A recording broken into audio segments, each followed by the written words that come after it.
মানবদেহে পুরুষ লিঙ্গ নির্ধারণে সবচেয়ে বড় গুরুত্বপূর্ণ ভূমিকা পালন করে ওয়াই ক্রোমোজোম। এটি শুধু পুরুষদের শরীরেই থাকে এবং সন্তানের লিঙ্গ নির্ধারণেও গুরুত্বপূর্ণ ভূমিকা রাখে। তবে সাম্প্রতিক সময়ে বিজ্ঞানীদের গবেষণায় উঠে এসেছে এই ওয়াই ক্রোমোজোম ধীরে ধীরে জিন হারাচ্ছে।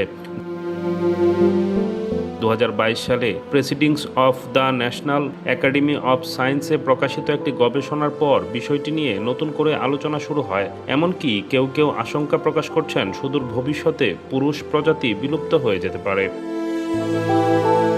বিজ্ঞানীদের ব্যাখ্যা অনুযায়ী জীবের জিনে সময়ের সঙ্গে স্বাভাবিকভাবেই মিউটেশন বা পরিবর্তন ঘটে। এসব পরিবর্তনের কিছু উপকারী হলেও কিছু ক্ষতিও হয়। ওয়াই ক্রোমোজোমের ক্ষেত্রে মূল সমস্যা হলো এতে জমতে থাকা ক্ষতিকর মিউটেশন সহজে দূর হওয়ার সুযোগ পায় না, ফলে দীর্ঘ সময় ধরে এর জিনের সংখ্যা কমাতে থাকে।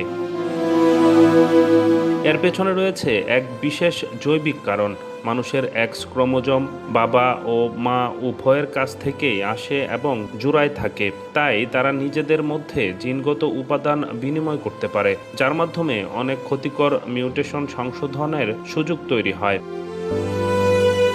কিন্তু ওয়াই ক্রোমোজোম কেবল বাবার কাছ থেকে উত্তরাধিকার সূত্রে আসে এবং এর সমজাতীয় কোনো জোড়া না থাকায় এই প্রক্রিয়ার অংশ নিতে পারে না, ফলে বিবর্তনের ধারায় এটি ধীরে ধীরে জিন হারিয়ে ফেলছে।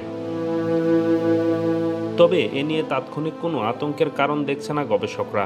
তাদের মতে ওয়াই ক্রোমোজোমের ক্ষয় একটি দীর্ঘমেয়াদী বিবর্তনীয় প্রক্রিয়া, যা লাখ লাখ বছর ধরে ঘটছে এবং ভবিষ্যতেও ধীরে ধীরে চলতে পারে।